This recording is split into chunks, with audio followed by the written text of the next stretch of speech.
A joint replacement is really where a worn out hip or knee or shoulder or joint gets resurfaced with an implant.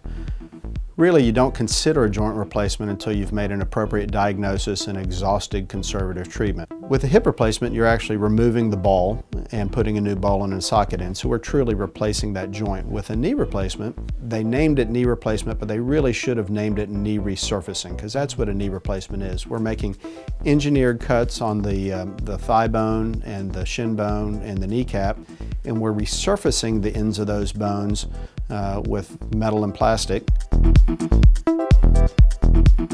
There is no such thing as too young. However, there are concerns with, could my joint replacement wear out in my lifetime? The technologies that we have now are fantastic. In fact, if you look at a joint replacement, 20 years later, 95 out of 100 patients are still doing fine at 20 years. However, if you're a really young patient, you've got more miles to put on those tires and there is some potential to wear them out. The treatment of hip and knee replacement has really evolved over the past 40 years. We've learned that early mobilization is actually much better for the patient to prevent some of the potential risks, such as a blood clot, and we actually get the patients up and moving and walking the day of surgery. I'd say the average length of stay has continued to decrease, and most of my patients are in the hospital between 1 and 2 nights.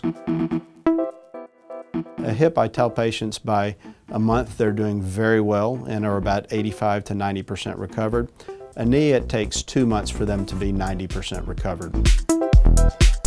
If you're motivated and have a sedentary or desk type job, with a hip you can be back to work in 4 weeks, and with a knee you can be back to work in 6 weeks. However, if you've got a more involved labor type job, it may be closer to 8 weeks. A common misperception is that maybe if I get a joint replacement, I have the knee or the hip that I had when I was 20 years old. That's not realistic. However, they are fantastic operations to really improve quality of life. Every day when I talk to patients, I tell them the single most important variable is patient motivation. And they've got to mentally prepare themselves to work hard so that we get a good result. Really, you don't consider a joint replacement until you've made an appropriate diagnosis and exhausted conservative treatment. So it's really got to be somebody who's got a badly worn out joint that's failed conservative treatment and is ready to get out of pain, restore function, restore mobility, and improve quality of life.